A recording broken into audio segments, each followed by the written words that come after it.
सबसे पहले first and foremost in the basic English, this is very important that we must know that we have four things in a sentence. In a simple sentence, we have four things. The first one is subject, the second one is HV, helping verb, the third one is MB, main verb, and the last one is object. O means object. So in a sentence, we find four things. एक sentence के अंदर हमें चार चीजें देखने को मिलती है. जब आप कहते हो he is playing cricket, so here the word cricket is actually an object. Main verb is playing, is helping verb, and S means subject. अगर मैं यहां इसकी जगह was लगा देता हूं तो ये जो सेंटेंस है वह क्रिकेट खेल रहा है से हो जाएगा वह क्रिकेट खेल रहा था. मतलब है से क्या हो जाएगा, था हो जाएगा. इसका मतलब ये हुआ कि इस जो है ये प्रेजेंट टेंस के लिए लग रहा है और was जो है वो पास्ट टेंस के लिए लग रहा है. ऐसे ही मैं अगर यहां पर विल भी लिख देता हूं तो यह जो सेंटेंस है वो हो जाएगा रहा होगा. ठीक है, इसका मतलब ये हुआ कि जो ये विल भी है ये आपका फ्यूचर के लिए यूज हो रहा है. तो बेसिकली आपके जो सेंटेंसेस है उनकी तीन कैटेगरीज आपको स्टडी करनी होगी. कहीं पर भी आप उसे पढ़ते हैं तो प्रेजेंट में पढ़ना होगा, उससे आपको पास्ट में पढ़ना होगा, and in future you have to study.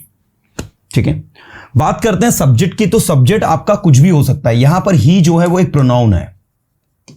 ठीक है, तो सब्जेक्ट एक प्रोनाउन भी हो सकता है, सब्जेक्ट एक नाउन भी हो सकता है, सब्जेक्ट एक वर्ब भी हो सकता है, सब्जेक्ट एक एडजेक्टिव भी हो सकता है. ठीक है, सब्जेक्ट में भी एनीथिंग, सब्जेक्ट कुछ भी हो. आप कहोगे सर वर्ब कैसे सब्जेक्ट हो सकती है? ठीक है, अब जैसे देखो मैंने कहा running is a good exercise, दौड़ना एक अच्छी एक्सरसाइज है. तो यहां पर ये जो रनिंग है it is working as a subject जिसकी वर्ब क्या हुई, इज. तो running is a good exercise, तो रनिंग सब्जेक्ट हो गई. रनिंग एक वर्ब है लेकिन यहां पर running as a noun work कर रही है. भले वो वर्ब है आईएनजी लगा हो लेकिन वो एक जिरंड की तरह काम कर रही है. जिरंड में कोई भी वर्ब अगर कोई काम करती है तो वो नाउन कहलाती है ना. तो ऐसा है वो. तो इस चीज को आप ऐसे समझे. तो मैं चाहूंगा कि आप लोग क्या करें, सबसे पहले तो इनिशियली कुछ भी सीख रहे हो तो यू मस्ट नो कि सेंटेंस के अंदर जो चीजें आ रही ना वो क्या है, ये हमको जरूर पता होना चाहिए. तो subject, helping verb, main verb. Main verb किसको कहते हैं? जितनी भी वर्ब्स, खाना पीना, उठना बैठना, नहाना धोना, आना जाना, बात करना, उठाना फेंकना, समझना, रोना हंसना, गाना चिल्लाना, घूरना, जिसके लास्ट में ना आ रहा है.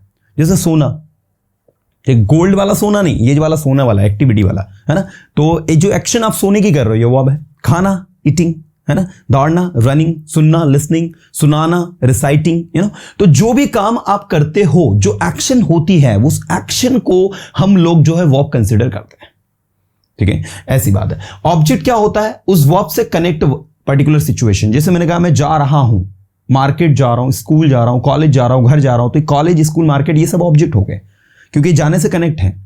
मैं सीख रहा हूं, अब मैं इंग्लिश सीख रहा हूं, मैं फ्रेंच सीख रहा हूं, मैं संस्कृत सीख रहा हूं, मैं हिंदी सीख रहा हूं, मैं मराठी सीख रहा हूं, मैं गुजराती सीख रहा हूं. तो मराठी, गुजराती, इंग्लिश, संस्कृत ये भाषाएं हैं, ये जो है आपके ऑब्जेक्ट्स है. तो ऑब्जेक्ट्स आपका सब्जेक्ट भी हो सकता है और सब्जेक्ट आपका ऑब्जेक्ट भी हो सकता है. जैसे देखो अभी आपने यहां पर क्रिकेट को क्या बनाया, ऑब्जेक्ट. आप कोई सेंटेंस लिखिए, cricket is an international game, ये इंटरनेशनल स्पोर्ट. तो अब यहां पर इस सेंटेंस में cricket is an international sport, इसमें क्रिकेट क्या है? सब्जेक्ट है. यही क्रिकेट इस सेंटेंस में ऑब्जेक्ट है. तो ये विशेष ध्यान आप लोगों को देना होगा. ऐसे ही जो प्रोनाउन होते हैं, जैसे आई एक प्रोनाउन है, यू एक प्रोनाउन है, वी एक प्रोनाउन है, दे एक प्रोनाउन है, ही एक प्रोनाउन है, शी एक प्रोनाउन है. जब आप इन्हें ऑब्जेक्ट में यूज करते हो तो मी लगाना होता है. यू का ऑब्जेक्ट यू ही होता है, वी का अस, दे का देम, ही का हिम और शी का हर. कोई अगर आपसे पूछे कि आई और मी में क्या अंतर है तो उनको बताओ कि आई जो है सब्जेक्टिव प्रोनाउन है और मी जो है वो आपका ऑब्जेक्टिव प्रोनाउन है. बोले कैसे? बोले देखो इधर, जब आप कहोगे आई एम गोइंग तो यहां पर आई क्या है? सब्जेक्ट. लेकिन जब आप कहेंगे शी इज टीचिंग, वो पढ़ा रही है. और किसे पढ़ा रही है? मी को पढ़ा रही कि आई को पढ़ा रही? शी इज टीचिंग मी कि शी इज टीचिंग आई? यहां पर जो राइट आंसर होगा मी होगा, आई नहीं होगा. वाई? क्योंकि ये जो मी है it is working as an object. और ये जो जगह है टीचिंग के बाद में ये रिजर्व है किसके लिए? ऑब्जेक्ट के लिए, सब्जेक्ट के लिए नहीं. अगर आप ये बोलोगे she is teaching I, this is wrong. सही क्या होगा? She is teaching me. तो ये छोटे छोटे रूल होते हैं दैट वी मस्ट नो, जो हमको पता होने चाहिए। तो ये आपके सब्जेक्ट या ऑब्जेक्ट। फिर एक सवाल उठता है सर ये माय और माइन क्या है, सर ये यूअर एंड यूअर्स क्या है, सर ये आर एंड आर्स क्या है, सर ये देयर एंड देयर्स क्या है, सर ये हिज और ये हिज क्या है, दोनों में तो एक जैसे लगता है, और फिर सर ये हर और ये हर्स फिर क्या है। तो आपको बताना चाहूंगा ये पॉजेसिव है आपके, और पॉजेसिव भी दो प्रकार के, जो इस साइड के पॉजेसिव है, ठीक है, ये आपके एडजेक्टिव है, और जो इस साइड के पॉजेसिव है वो आपके सारे प्रोनाउन है। तो आप कहेंगे सर क्या पॉजेसिव दो प्रकार के होते हैं? जी हां, पॉजेसिव दो प्रकार के होते हैं। पहले जो my, your, our, their, his, her और ये लिखे हैं, ये आपके सारे एडजेक्टिव्स हैं। बाकी माइन, अब आप कहोगे सर हम कैसे पहचानें इनके बीच में क्या डिफरेंस है? तो भैया एक छोटा सा डिफरेंस है, आप ऐसे समझो, जब आप कहोगे ये मेरा है, दिस इज माइन, जब अकेला आएगा मेरा का मतलब माइन भी होता है, माय भी होता है, लेकिन जब आप कहोगे ये मेरा है, दिस इज माइन, लेकिन जब आप कहोगे यह मेरा पेन है तो दिस इज माइन पेन नहीं होगा, अब माय पेन होगा। अच्छा ऐसा है क्या सर? जी हां ऐसा ही है, मतलब my pen, your pen, our pen, their pen, his pen, her pen, इनके सबके साथ में आपको जो है क्या लगाना होगा? नाउन लगाना होगा, क्योंकि ये एडजेक्टिव है सारे। और ये जो है mine, yours, ours, theirs, his and hers, ये आपके प्रोनाउन है, ये अकेले आएंगे, है ना। इसके बाद लास्ट में एक और कैटेगरी होती है रिफ्लेक्सिव की, जिसमें आता है माई सेल्फ, यू से बनता है yourself and yourselves, ठीक है। ऐसे ही आर से बनता है आर सेल्फ्स, यू के दो बनते हैं, यूअर सेल्फ भी और यूअर सेल्फ्स भी। यूअर सेल्फ सिंगुलर के लिए, यूअर सेल्फ प्लूरल के लिए, क्योंकि यू जो है वो सिंगुलर सब्जेक्ट भी है, प्लूरल सब्जेक्ट भी है ना। बोलोगे सर हमने तो अभी तक प्लूरल ही पढ़ा है, इसीलिए तो बोल रहा हूं, आपको अभी समझ नहीं है ना। यू जो है ये आपका सिंगुलर भी होता है, प्लूरल भी होता है। जब आप एक व्यक्ति को कहते हो कि तुम्हें अपना काम स्वयं करना चाहिए, you should do your work your self, और तुम सभी को अपना काम स्वयं करना चाहिए, you all should do your work your selves. तो इस तरीके से होता है। ऐसे ही आपका होता है देम सेल्व्स, ऐसे ही होता है हिम सेल्फ, ऐसे ही होता है हर सेल्फ, ठीक है। तो ये सारे के सारे आपके रिफ्लेक्सिव भी है, एट द सेम टाइम ये एम्फेटिक प्रोनाउन की तरह भी काम करता है। उनके बीच में क्या अंतर है उसको छोड़ो, अभी तो आप इतना समझो, जब आप कहोगे मैं खुद वहां जाऊंगा, I will go there myself, तो मैं खुद स्वयं, इसका मतलब माई सेल्फ होता है। तुम खुद, तुम स्वयं, तो इसका मतलब यूअर सेल्फ होता है। यूअर सेल्फ कब होगा? जब एक की बात करोगे। यूअर सेल्फ कब होगा? जब ज्यादा की बात करोगे।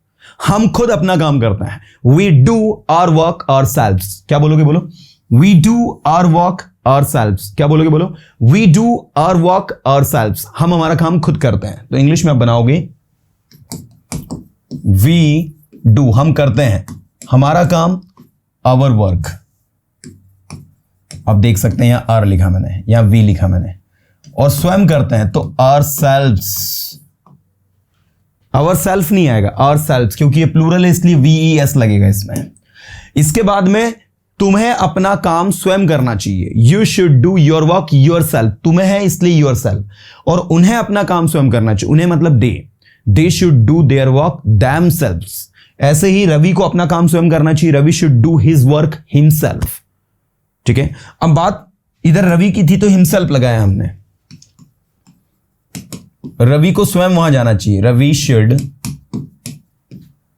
गो देयर हिमसेल्फ। तो आप देख सकते हैं रवि के लिए हमने हिमसेल्फ यूज किया है, लेकिन रवि और सोहन हो तो वहां कि रवि और सोहन को स्वयं वहां जाना चाहिए, Ravi and Sohan should go there.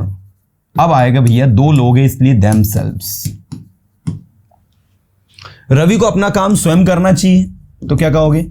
Ravi should do his work himself. लेकिन जब आप कहोगे रवि और सोहन को अपना काम स्वयं करना चाहिए, अब दो लोग हैं, तो ऐसी सिचुएशन में आप कहोगे, पूरा अटेंशन देना तो समझ में आएगा, रवि एंड सोहन, सोहन का एस कैपिटल आएगा, रवि का आर कैपिटल आएगा। जितने भी प्रॉपर नाउन होते हैं वो कहीं भी लिखे जाए, उनका पहला letter, remember one thing, the first letter of any proper noun should be in capital form, that's why. So Ravi and Sohan should do, आप देख सकते हैं यहां पर लिखेंगे हम, लिखा है हमने हिज वर्क, यहां लिखा है हमने देयर वर्क। क्यों देयर क्यों लिखा? ये देयर वाला देयर नहीं है, THERE वाला देयर अलग होता है और THEIR वाला देयर अलग होता है। There is a difference between this two there, है ना। तो Ravi and Sohan should do their work.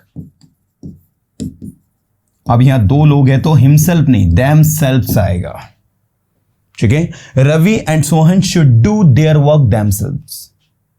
Ravi और सोहन अपना काम स्वयं करेंगे तो यहां शुड की जगह क्या लगा दोगे? Will.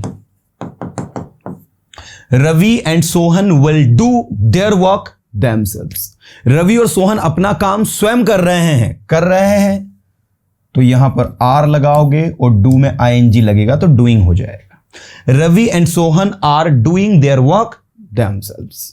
So this is the way to learn. ये तरीका है, ये स्ट्रेटेजी, ये पैटर्न है।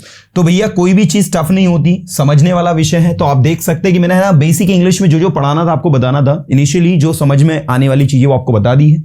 अब अगर आपको इसमें अभी डाउट है तो अभी टेंशन मत लो, केस चार्ट पर बेस्ड मैंने यूट्यूब पर भी वीडियो बनाया है और आगे की क्लासेस में आपको इस पर बेस्ड और भी जो है सेशन केस चार्ट के मैं पढ़ाऊंगा तो और भी डिटेल में आपको बताऊंगा चीजें।